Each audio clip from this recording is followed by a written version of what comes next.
empezando un tema muy bonito, muy especial, y es la esperanza de vida, la esperanza viva, la esperanza del creyente, y más para estos tiempos que necesitamos tener una esperanza viva, no fluctuando, una esperanza consciente en las promesas que Dios nos ha dado, en sus bendiciones, para su reino, su gloria, y que nosotros podamos seguir cada día adelante. A todos los hermanos que en este momento se conectan con nosotros, un abrazo fortísimo en el nombre del Señor, y que la gracia del Señor nos ayude a soportar estas tremendas pruebas. Por eso, una de las temáticas importantes que debemos tratar fuera de la fe, el amor, es la esperanza del creyente. Si nosotros no tuviésemos propósito en nuestra esperanza de vida, pues seríamos como cualquier otra persona, perdiendo nuestro foco y nuestra razón de ser, porque Dios nos ha dado esa bendición, confiar, esperar en Él. Vamos a estar estudiando esto acerca de esta esperanza de vida.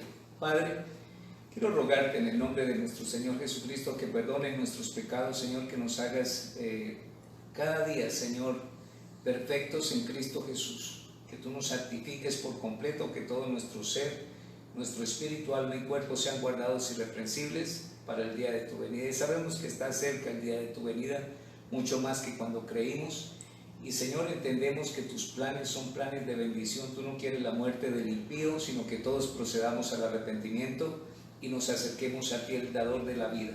Señor, te pido que nos hables a través de tu palabra, nos enseñes, nos exhortes, nos animes, Señor, que tú nos permitas ver el resplandor de tu gloria sobre nuestras vidas a través de tu palabra. Y Señor, guíanos a través de tu Santo Espíritu. Te lo ruego, Padre, en el nombre de Cristo Jesús. Amén. Amén.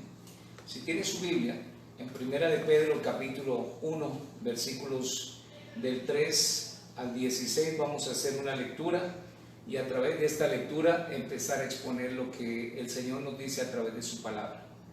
Bendito el Dios y Padre de nuestro Señor Jesucristo, que según su grande misericordia nos hizo renacer para una esperanza viva por la resurrección de Jesucristo de los muertos, para una herencia incorruptible, incontaminada e inmarcesible, reservada en los cielos para vosotros, que sois guiados por el poder de Dios mediante la fe, para alcanzar la salvación que está preparada para ser manifestada en el tiempo postrero. Versículo 6. En lo cual vosotros os alegráis, aunque ahora por un poco de tiempo, si es necesario, tengáis que ser afligidos por diversas pruebas, para que sometida a prueba vuestra fe, mucho más preciosa que el oro, el cual aunque perecedero se prueba con fuego, sea hallada en alabanza, gloria y honra cuando sea manifestado Jesucristo, a quien amáis sin haberle visto, en quien creyendo, aunque ahora no lo veáis, os alegráis con gozo inefable y glorioso, obteniendo el fin de vuestra fe, que es la salvación de vuestras almas. Los profetas que profetizaron de la gracia destinada a vosotros inquirieron y diligentemente indagaron acerca de esta salvación, escudriñando qué persona y qué tiempo indicaba el Espíritu de Cristo que estaba en ellos, el cual anunciaba de antemano los sufrimientos de Cristo y las glorias que vendrían tras ellos. A esto se les reveló que no para sí mismos, sino para nosotros administraban las cosas que ahora os son anunciadas, por lo que os han predicado el Evangelio por el Espíritu Santo enviado del cielo, cosas en las cuales anhelan mirar los ángeles. Por tanto, ceñid los lomos de vuestro entendimiento y sed sobrios y esperad por completo en la gracia que se os traerá cuando Jesucristo sea manifestado. Como hijos obedientes, no os conforméis a los deseos que antes teníais estando en vuestra ignorancia, sino como aquel que os llamó es santo, sed también vosotros santos en toda vuestra manera de vivir, porque escrito está: sed santos porque yo soy santo.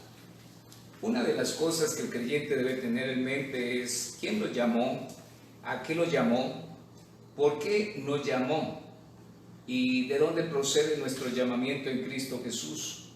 Por eso una de las temáticas que necesitamos nosotros conocer y entender es qué propósito tiene el Señor con su iglesia. ¿Desde dónde empezó el Señor a hablar de los planes y de las promesas de su iglesia, su pueblo? la redención, la adopción. ¿Qué tenía en mente el Señor cuando creó a Adán, cuando creó a Eva? ¿Qué plan tenía mediático para la salvación después del pecado? ¿Cuál era la expiación? ¿Cuál era la justificación? ¿Por medio de quién se iba a lograr todas estas cosas? Para que nosotros podamos entender que todas las bendiciones se centran en Cristo Jesús, quien es nuestra esperanza viva. Cuando el creyente entiende que tiene una esperanza viva, no se avergüenza de ella, porque es una esperanza no que lo confronta, sino es una esperanza que lo lleva a crecer en la gracia y en el conocimiento de Dios. Por eso cada vez que aprendemos más de la palabra de Dios, debemos nosotros entender qué planes tiene el Señor con nosotros, con nuestro tiempo, con el tiempo postrero. ¿Qué significa el tiempo postrero? ¿Qué significa el cumplimiento de los tiempos? ¿Qué significa el postrer de los tiempos? Porque en estos momentos nos llega cualquier información vía redes sociales y todos queremos estar de diferentes maneras, y de pronto nos asustamos, nos llenamos de pánico, perdemos la esperanza y somos igual que los demás, no sabiendo qué es lo que va a acontecer. Primero quiero decir que lo único que tiene que hacer la iglesia en estos tiempos es bendecir al Dios y Padre de nuestro Señor Jesucristo. Bendice a Dios. No es como le dijo la esposa de Job, bendice a Dios y muérete. No, bendice a Dios. Bendice, alma mía, a Jehová, y no olvide ninguno de sus beneficios. A Jehová bendeciré. Bendeciré todos los días a Jehová. Una cosa he pedido al Señor y esta buscaré, que esté yo en la casa de Jehová todos los días para bendecir su santo nombre. Cuando el creyente entiende el propósito y lo que tiene que hacer, solamente se ocupa en bendecir a Jehová, sea cual sea la situación. Si hay mucho, Señor, gracias por lo que hay. Si hay poco, Señor, gracias por lo que tengo. Si no hay nada, Señor, gracias porque tú me vas a mostrar la manifestación de tu gloria y de tu gracia, porque no he visto justo desamparado ni su descendencia que mendigue pan. Por eso es necesario entender qué planes tiene el Señor para con nosotros en estos días. Aquí en esta escritura dice que según su grande misericordia nos hizo renacer. Hay un propósito en la vida del creyente y es el renacer espiritual. Y muchos de nosotros hemos llegado al conocimiento de las cosas de Dios y venimos al primer amor y estamos haciendo las cosas como quizás Pedro las hacía, como quizás los primeros creyentes las hacían con gran amor, con esa disposición. Pero siempre llega una medida en nuestra parte espiritual donde creemos que estamos en lo más alto en la parte espiritual y viene un descenso por alguna situación que ocurre, por algo que pasa y empieza uno a caer. Hay una comparación entre Pedro y Judas. Pedro negó al Señor 3 veces y comenzó una caída cuesta abajo. Judas vendió al Señor por 30 piezas de plata, igual siguió cayendo. En esa caída, uno de los dos se arrepintió, lloró amargamente y fue restablecido a su nivel espiritual. Otro no alcanzó a hacer estas cosas y siguió cayendo hasta profunda desesperación y atentó contra su propia vida y se colgó.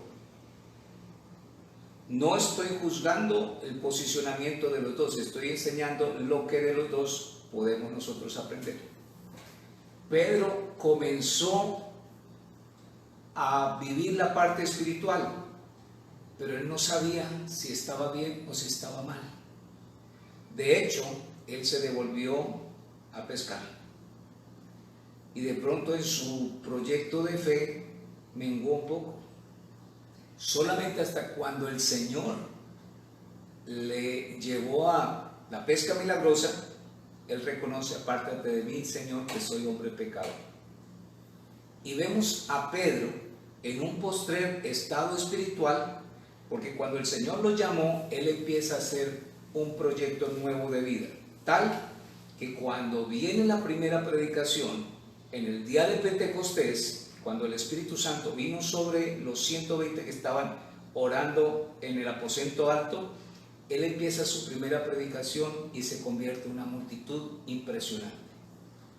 Luego viene su segundo sermón y otro poco más de gente se añade a la iglesia, al punto que en 2 sermones de predicación logra alrededor de unas 120 personas. Esto ya es una iglesia grande.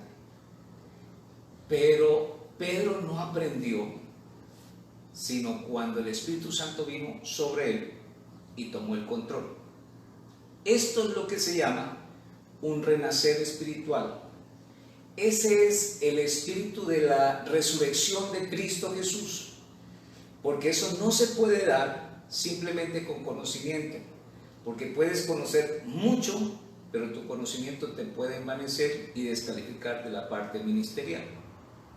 Eso se tiene que aprender cuando tú mueres al yo y vas a la tumba y resucitas nuevamente en una vida victoriosa. Pablo lo expresó en Gálatas capítulo 2, versículo 20. Con Cristo estoy juntamente crucificado, y ya no vivo yo, mas vive Cristo en mí. Y lo que ahora vivo en la carne, lo vivo en la fe del Hijo de Dios, el cual me amó y se entregó a sí mismo por mí. Por eso la Escritura dice, quien nos hizo renacer para una esperanza viva, porque no podemos experimentar la esperanza viva hasta que no sentimos el morir y el resucitar con Cristo Jesús. Y de ahí en adelante podemos nosotros decir como Pablo en Filipenses 1:21, para mí el vivir es Cristo, el morir es ganancia, porque sé a dónde me voy. ¿Notas la diferencia entre el conocer y el saber qué es la esperanza viva del creyente? Porque a través de la esperanza viva viene el posicionamiento del creyente. Yo puedo saber que hay cosas espirituales para mí, pero yo no las he tomado. Y ese posicionamiento es lo que habla Pablo en su teología paulina, en Efesios capítulo 2, donde nos habla acerca del posicionamiento del creyente. Toda esta bendición que está escondida en Cristo Jesús, la naturaleza misma de Dios dentro de nosotros, porque nos escogió para estas cosas. No que seamos dioses, pero sí somos adoptados hijos suyos a través de la fe y de la esperanza en Cristo Jesús, Señor nuestro. Y nos hizo renacer para una esperanza viva por la resurrección de Jesucristo de los muertos. Por eso el apóstol Pablo dice, si Cristo no hubiese resucitado, vana sería nuestra esperanza, vana sería nuestra fe y seríamos los más dignos de conmiseración, de lástima. Pero porque Cristo triunfó, porque Él vive, yo vivo. Porque Él está vivo, yo soy más que un vencedor en Él. Porque yo sé en quién he creído. Y yo sé que mi Redentor vive y aún deshecha hasta mi carne, con mis ojos he de ver a Dios. Esta es la esperanza del creyente. Pero ¿para qué nos resucitó? ¿Y para qué viene ese poder de la esperanza viva para la resurrección de Jesucristo de los muertos? Para una herencia incorruptible e incontaminada e inmarcesible, reservada en los cielos para vosotros. Esta herencia a veces se contamina, esta herencia a veces se pierde del valor que se le da, que se tiene. Esta herencia a veces la obviamos y nos convertimos en profanos o incrédulos, como Esaú, que vendió su primogenitura, la parte espiritual, y le damos poca importancia. Por eso cuando viene la prueba y le hemos dado poca importancia a la parte espiritual, la prueba, en lugar de producir en nosotros un excelente peso de gloria, la prueba nos destruye porque no estamos listos para recibir la prueba. Pero el creyente que espera en Dios, que confía en Dios, dice la Escritura que es como las águilas, y volará y no se cansará, correrá, no se fatigará. Pero el que no está listo, no está preparado, viene la prueba y lo hace desistir de la esperanza que Dios le ha dado en Cristo Jesús. Ahora, si nosotros hablamos de una herencia incorruptible, inmarcesible, incontaminada, reservada en los cielos para nosotros, es lo que dice Juan capítulo 14, no se turbe vuestro corazón ni tenga miedo, creéis en Dios, también creed en mí, en la casa de mi Padre muchas moradas hay, voy pues a preparar un lugar, y luego volveré, vendré a mí mismo y los tomaré para que donde yo estoy, vosotros también estéis. Esta esperanza de la permanencia en Cristo Jesús es el posicionamiento del creyente. Todas las bendiciones en Cristo Jesús para que tú permanezcas en Él. Porque en Él, por Él y para Él fueron creadas todas las cosas, dice Colosenses. Así que en el versículo 5 dice que sois guiados por el poder de Dios mediante la fe. Esta es la fe salvadora y la fe que obra en nuestro corazón para fidelidad a Dios. Y es un fruto espiritual que hace que nosotros permanezcamos en la gracia y en la bendición de Dios para alcanzar la salvación que está preparada para ser manifestada en el tiempo postrero. Me llama la atención aquí, y es que existe siempre ese término, un tiempo postrero, en el postrer de los tiempos, tiempos postreros, y la gente cuando ve una situación como esta pandemia ya dice, esto es el final del final. El Señor no retarda su promesa, según algunos lo tienen por tardanza, sino que es paciente para con nosotros, no queriendo que ninguno perezca, sino que todos procedamos al arrepentimiento. Pero la iglesia debe estar lista a pasar momentos de prueba como estos y ser testimonio de la verdad y testificar de la verdad y hablar de la verdad. No sembrar pánico cuando no debe existir pánico, ¿sí? Sabemos que todas las cosas ayudan para bien. Inclusive yo estoy esperando que después de esta situación que estamos enfrentando, las iglesias empiecen a tener un tremendo crecimiento espiritual, y que debemos prepararnos desde ahora como líderes, como pastores, para recibir la cosecha que viene en este tiempo. Porque mucha gente se está encomendando en las manos de Dios, y es un volver a la gracia, a la bendición de Dios, y es un llamado a despertar del tiempo de adormecimiento de la iglesia. Y los que estaban medio tibios, los que estaban medio sancochaditos, es tiempo de fortalecerse en el Señor y en el poder de su fuerza. Pero la iglesia debe estar pendiente de no caer en ese entorno de se va a acabar el mundo, se va a acabar todo, debemos vender, debemos hacer. Mira, el Señor viene pronto, y ese venir pronto es que siempre está cerca a venir por su iglesia. Nos corresponde a todos nosotros estar listos, estar preparados, estar santificados y apartarnos de las cosas que nos contaminan, y buscar el reino de Dios, su reino y su justicia, y ver que las demás cosas vienen por añadidura, pero establecer el reino de Dios sobre esta tierra. Que si el Señor llegó en una semana, gloria a Dios. Que si se demoró 2 años, gloria a Dios. Que si se demoró 50 años más, gloria a Dios. Pero lo esperamos, confiamos y sabemos que todas sus promesas en Él son en el sí, y así será hecho. Por lo cual, vosotros os alegráis, aunque ahora por un poco de tiempo, si es necesario, tengáis que ser afligidos en diversas pruebas. Yo no me imagino los cristianos en el primer siglo con las pruebas de la persecución romana, el tiempo de matar cristianos en el Coliseo romano, el tiempo de crucifixión de los cristianos, la muerte de los padres apostólicos, la muerte de los cristianos, las persecuciones que venían. Y ellos estaban pensando, esto es el fin del mundo, esto se va a acabar. Y han transcurrido casi 2000 años más, y están pasando cosas continuamente como estas, que nos invitan a buscar de Dios, porque son llamados de atención. El Señor no quiere que a nadie perezca, y además son juicios que vienen por nuestra desobediencia.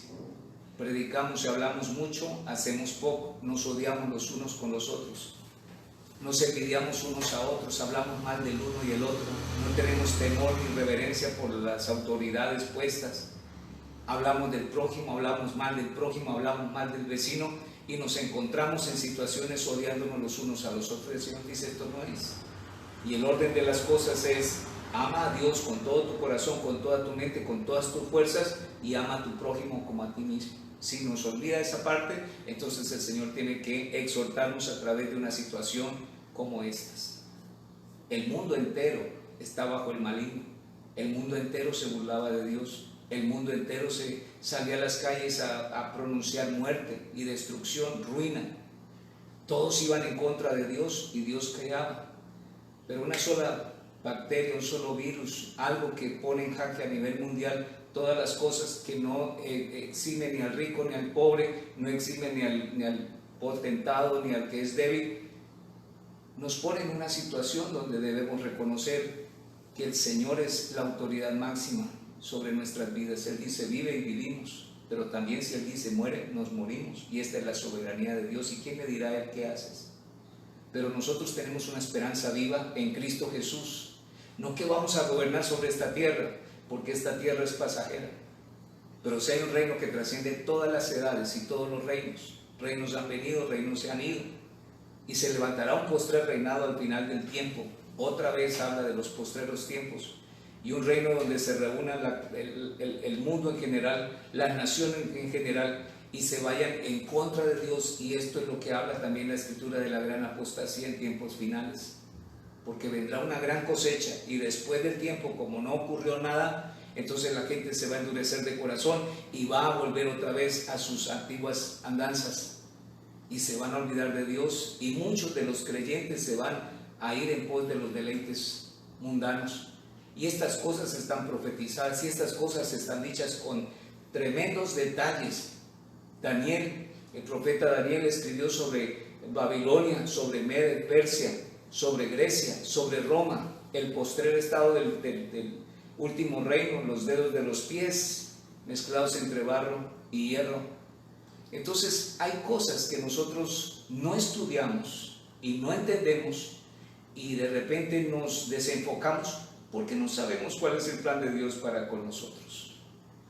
Yo los invito a que estén estudiando, escudriñando las Escrituras, porque ahí tiene todo el plan de bendición de Dios. Les pongo esta sugerencia. ¿Por qué 7 días? ¿Por qué el Señor determinó 7 días? ¿Y por qué en el 7º descansó? Ahí hay sabiduría, y hay 7 dispensaciones en las cuales en el primer capítulo del libro de Génesis narra toda la historia del mundo. Y si tú eres capaz de entender y de comprender y de aceptar en fe el primer versículo de la Biblia, no vas a tener problemas en entender el resto de la Escritura. El Señor no entró diciendo, quién sabe si van a entender que en el principio Dios creó los cielos y la tierra, sino dice de la siguiente: creó Dios los cielos y la tierra, y eso es fe y ciencia.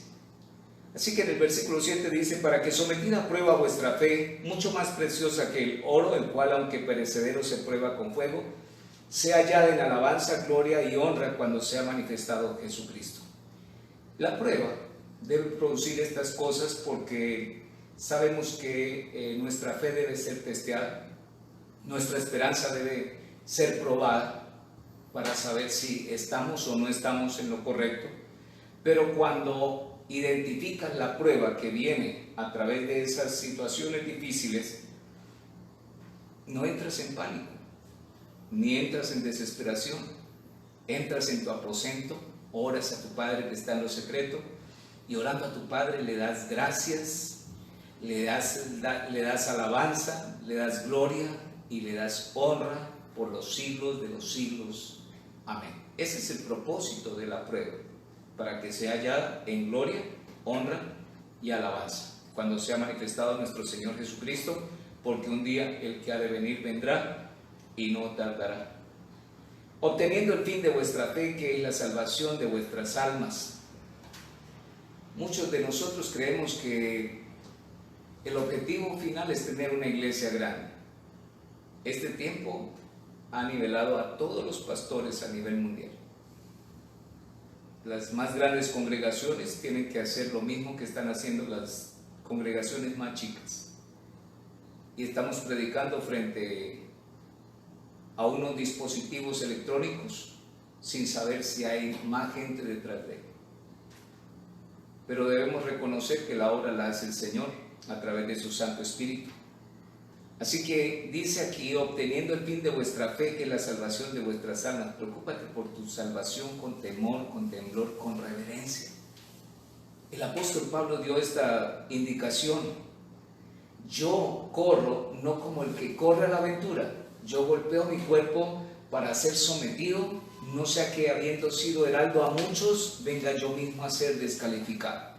El Señor Jesucristo dijo, porque si vuestra justicia no fuere mayor a la de los escribas y fariseos, Mateo 5:20, no podréis entrar en el reino de los cielos. No todo el que me dice Señor, Señor entrará en el reino de los cielos, sino aquel que hace la voluntad de mi Padre que está en los cielos. Preocúpate por tu fe. No murmures, no critiques, no hables mal del criado ajeno, no hables mal de la iglesia ajena, no hables mal de aquel que predica la palabra de Dios, de aquel que habla algunas cosas que quizás a ti no te gustan. Si no te gustan, no las compartas con él, punto. Si tienes la oportunidad de arreglar esa situación con él, habla con él y dile, no me gusta lo que estás diciendo. Pero no hables mal de otros pastores o de otros ministerios sin entender qué es lo que ellos están pasando. Mas tú, en lo que dependa de ti, esté en paz con Dios y esté en paz con los hombres. Esa es la paz de Dios que sobrepasa todo entendimiento. Los primeros profetas que profetizaron de la gracia destinada a vosotros, inquirieron y diligentemente indagaron acerca de esta salvación. Aquí hay una temática que se mezcla dentro del proyecto de la esperanza viva, es la parte profética. Los profetas hablaron de tiempo atrás de las bendiciones que vendrían de sobre la salvación que iba a venir en Cristo Jesús. David empezó a ver desde lejos, dijo, bienaventurado el varón a quien Dios no culpa de pecado, será espectacular. Pero la predicación viene desde tiempo atrás, desde los primeros profetas como Enoc, primeros profetas como Abraham, como Moisés. De hecho, si nos retomamos al tiempo antiguo, la primera profecía bíblica sobre la salvación, Génesis 3:15, y empieza desde ahí todo a hablar sobre el cumplimiento de los tiempos y la visión profética y la profecía que hablaba específicamente de un Mesías, de un Mesías, de un Cristo que iba a tomar la estructura de la ley, iba a echarse la ley encima, iba a cumplir la ley, porque ya que por los ritos de la ley ningún ser podía ser justificado, porque a través de la ley es el conocimiento del pecado, él iba a tomar la ley y cargarla sobre la cruz del madero para darnos a nosotros una nueva ley, la ley espiritual del amor de Dios y hacia Dios y el amor hacia el prójimo. Y este es el cumplimiento de la ley. Por eso los profetas indagaron sobre todas estas cosas. Hay profecías bíblicas tan específicas como en el tiempo en que Nehemías iba a reconstruir el muro, cuando Esdras iba a reconstruir el templo, cuando los judíos iban a volver de la deportación de Asiria, cuando los judíos iban a volver de la deportación de Babilonia, cómo se iba a fragmentar el imperio griego, cómo se iba a repartir entre sus 4 generales, cómo un general iba a tomar mayor posesión sobre todas las cosas. Todo esto está profetizado. Está profetizado que el pueblo y la nación de Israel iba a volver a ser nación después de más de 2000 años de andar como parias por toda la tierra. Y esto lo vemos cumplido el 14 de mayo de 1948, cuando la nación de Israel compra un terruño de tierra y se proclama en medio de la Palestina que conocemos hoy como el Estado de Israel.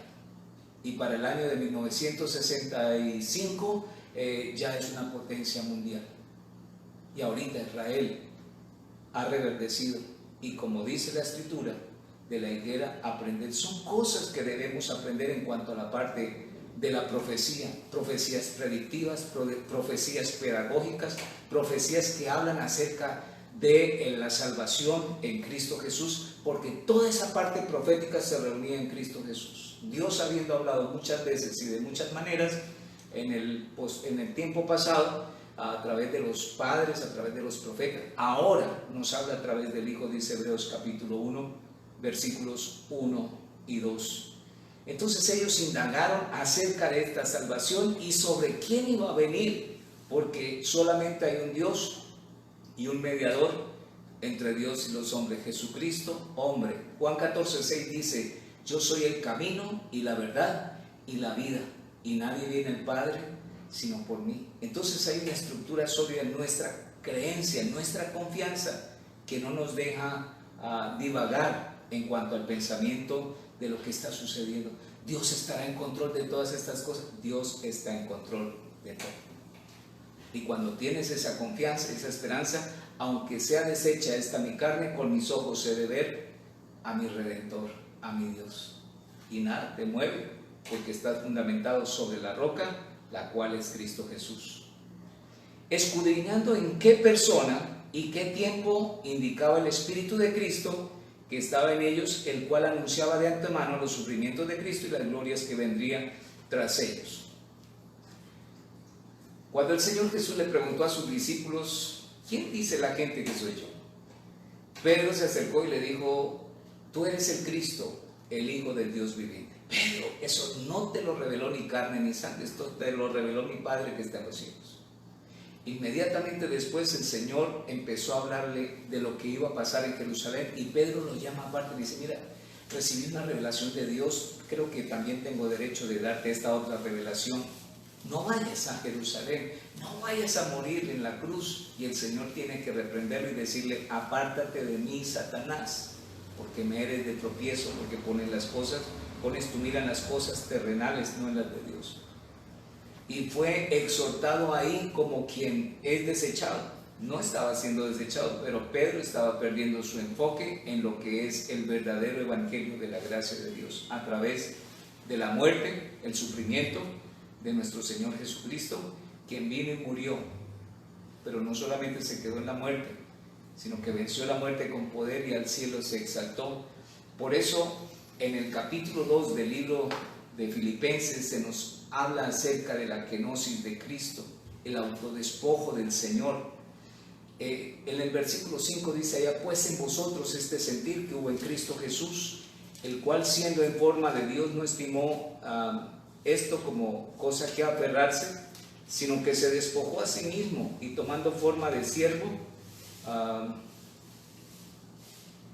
hecho semejante a los hombres, y estando en la condición de hombre, se humilló a sí mismo, haciéndose obediente hasta la muerte, y muerte de cruz. Esta es la humillación de Cristo, pero en ese momento de su humillación también iba a venir un tiempo de gloria, porque no solamente iba a ser humillado y puesto en vituperio por todas las cosas que le pasaron a él, sino que en su resurrección iba a vencer la muerte, y lo iban a ver en esa parte gloriosa, en esa parte resucitada, y se iban a gozar sus discípulos, e iba a dar fruto al 30, al 60 y yo creo que de una vez al 100 por uno.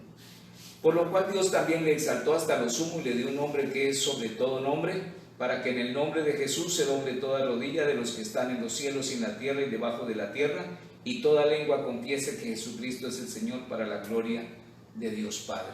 Entonces entendemos que a través de esa profecía se indicaba el Espíritu de Cristo que estaba en medio de ellos, el cual anunciaba de antemano los sufrimientos de Cristo, pero también la gloria de Cristo. Hermanos, dice el apóstol Pedro, no os sorprendáis del fuego de prueba que os ha sobrevenido, sino gozaos por cuanto sois participantes de los sufrimientos del Señor. El creyente no debe desesperanzarse por la situación presente. Malas noticias recibimos por todo lado, pero gózate en el Señor, en el poder de su fuerza. Ve más allá de lo que los ojos naturales pueden ver, ve la esperanza de gloria en Cristo Jesús. Y todo aquel que tiene esta fe a sí mismo se purifica como Él es puro. Y esta es la bendición que tenemos en Él. A esto se les reveló, se les dio esa manifestación, ese anuncio, que no para sí mismos, sino para nosotros administraban las cosas que ahora se os anuncia por los que nos han predicado el Evangelio por el Espíritu Santo enviado del cielo, cosas en las cuales anhelan mirar los ángeles. Por tanto, y encerrando esta parte ahí, ceñid los lomos de vuestro entendimiento. Sean plenamente capaces de entender cuál es la altura, la anchura, la profundidad, la longitud tremenda del amor de Dios, que no los va a desamparar. La gracia del Señor está con nosotros. La gracia del Señor está sobre la iglesia. Esto no implica que no te vas a enfermar. Puede que te enfermes, pero si tienes fe, el Señor te va a sanar. Esto implica la confianza en el Señor. Sea que vivamos o sea que muramos, de Él somos. Es saber y entender cuál es mi posicionamiento en el Señor. Esta materia se va desgastando, pero tenemos nosotros una mansión eterna, no hecha por manos de hombres, es espiritual, es celestial, es algo hermoso, algo permanente en Cristo Jesús. Permanece en el Señor, fortalécete en el Señor, en el poder de su fuerza. No desistas, no dudes de las promesas de Dios, no dudes de su palabra, porque el enemigo quiere que tú dudes de la palabra de Dios. Con que Dios te ha dicho que te va a proteger, que no comas del árbol, Él siempre tiende a menospreciar la palabra. ¿Con qué limpiará el joven su camino? Con guardar su palabra. Lámpara es a mis pies tu palabra y lumbrera mi camino. Cuando las aguas rujan, cuando la tierra tiemble, llévame a la roca que es más alta que yo. Esa roca es Cristo Jesús.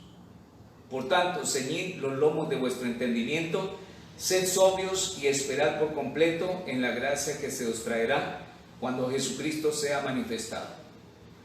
Hay un tiempo en el cual nosotros podemos sufrir o estar padeciendo persecución, pero nos invita a ser sobrios y a esperar con confianza, con paciencia, esperar en la gracia que se nos traerá cuando Jesucristo sea manifestado. ¿Qué procuro yo en el ministerio? ¿Qué procuro yo al comenzar la obra del Señor, que es creer en Él, conocerle a Él, a Jesucristo que tú has enviado, y entender quién es Dios? No a plenitud, pero sí entender sus caminos y sus proyectos. Que un día, cuando llegue delante de su presencia, pueda oír, por la gracia de Dios, bien, buen siervo fiel. No que haya muchos aplausos, no que haya muchas cosas, pero sí escuchar de Él, bien, buen siervo fiel. En lo poco has sido fiel, en lo mucho te pondré. Tenemos una pregunta. Pero en este momento podemos saber más o menos en qué época de las promesas del rapto de la iglesia estamos. Pero por supuesto, cuando nosotros entendemos los planes y las dispensaciones del Señor, debemos entender que estamos en la dispensación de la gracia de Dios, el tiempo de la iglesia. Quizás una de las últimas dispensaciones, porque luego viene la tribulación, gran tribulación, pero antes de que venga la tribulación y la gran tribulación viene el arrebatamiento de la iglesia. Aunque en esto discrepan muchos teólogos si es antes, en la mitad o después, hay escrituras para todo, pero la escritura es básica y dice: por cuanto has guardado la palabra de mi paciencia, yo te libraré de la hora de la prueba que ha de venir sobre los hijos de desobediencia. Sí, el Señor guarda espacios especiales donde la gente se pueda arrepentir antes, durante y después de la tribulación. Y el Señor mantiene un remanente en todo el tiempo. Pero ¿en qué tiempo estamos? Estamos en el tiempo del cumplimiento de la palabra profética más segura de la resurrección o el restablecimiento de la nación de Israel como nación y como potencia mundial. Les estoy hablando de 1965, 1948, cuando nosotros vemos que de ahí en adelante empieza ese proyecto de la higuera aprender. Esta generación no pasará, dice, y una generación son 70 o 80 años en los más robustos. Entonces sume, reste, multiplique y diga si está dentro de los parámetros que el Señor venga por su iglesia en este momento, y es así. Por eso nos invita a estar listos y preparados, como si fuera hoy, como si fuera mañana o como si durara 50 años más, pero debes estar listo y preparado como iglesia. Otra, ¿qué es lo que anhelan ver los ángeles? Los ángeles siempre anhelaron ver la salvación que venía en Cristo Jesús. ¿Qué ocurre? Ellos fueron testigos de la comunión del hombre con su creador, y ellos estaban viendo toda esta manifestación. ¿Y estos quiénes son? Mire, son creados a la imagen de Dios, no son como los ángeles tienen menos poder que los ángeles, porque los ángeles son poderosos de acuerdo a su rango, ángeles, arcángeles, serafines y querubines, pero son más poderosos que los hombres, tanto en estructura como en apariencia. Pero ellos no fueron creados a la imagen de Dios, nosotros sí. Entonces ellos estaban expectantes en esa forma. ¡Ah, mira cómo hacen, mire cómo obra! Y cuando el hombre desobedeció a Dios y cayó, los ángeles quedaron en esas expectaciones, estaban expectantes a qué se iba a hacer. Por eso en el capítulo 3, donde se habla del pecado, la entrada del pecado a la tierra, en ese mismo capítulo, en el versículo 15, habla acerca de la promesa de Dios, que era la promesa de restauración. Si usted lee toda la escritura, es una historia de amor de el hombre caído con un proyecto de restauración y renovación en el nombre de nuestro Señor Jesucristo. Esto era lo que anhelaban los ángeles ver y lo vieron, y por eso gloria a Dios en los cielos, paz en la tierra a los hombres de buena voluntad. Clamaban los ángeles: Hosana, Hosana, bendito el que viene en el nombre del Señor. Toda esa estructura se centra en Cristo Jesús. ¿Cómo exhortar a los cristianos también sobre su responsabilidad que tienen de los hechos actuales? Bueno, la Biblia habla que un buen cristiano no solamente es un buen cristiano en la iglesia, sino que es un buen esposo, un buen padre, un buen hijo, un buen ciudadano. Por sus frutos van a conocer que nosotros hacemos las cosas bien para la alabanza de la gloria de Dios. Fuimos creados y somos creados no para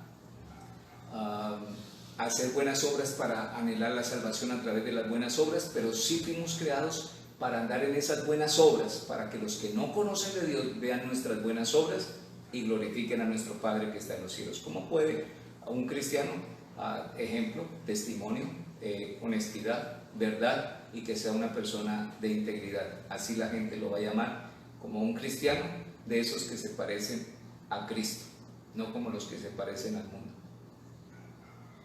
¿Algo más?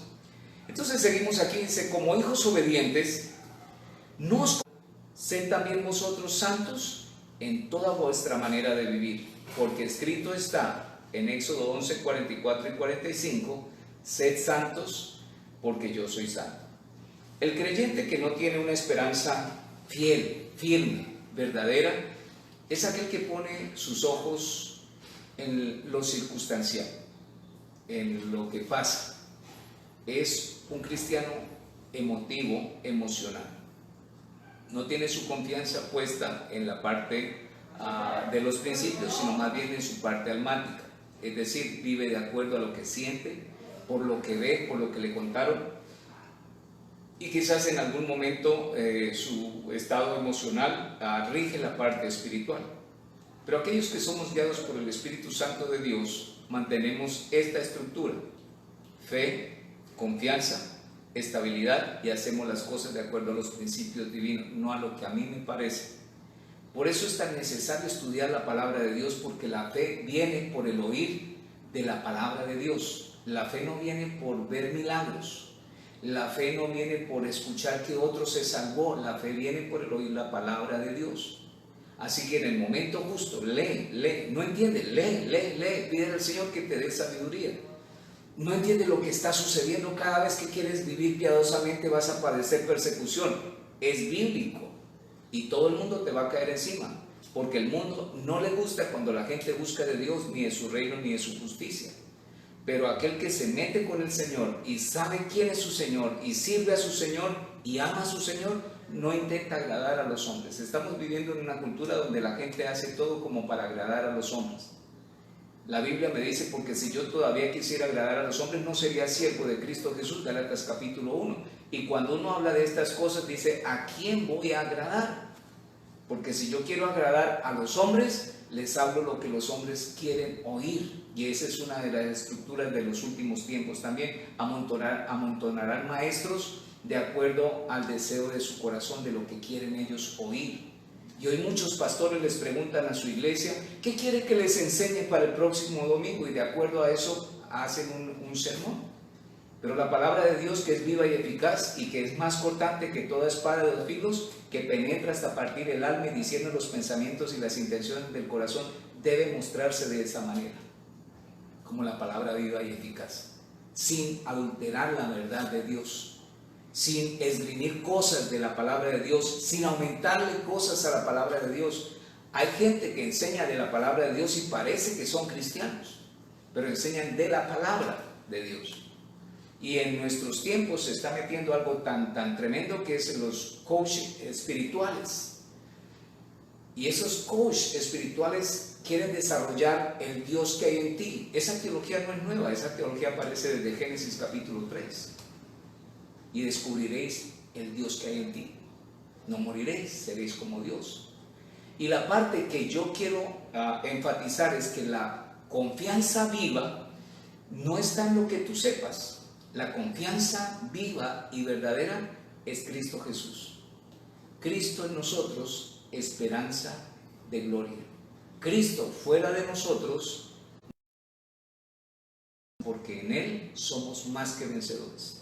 Porque en Él, por Él y para Él fueron creadas todas las cosas que están en los cielos, en la tierra y debajo de la tierra.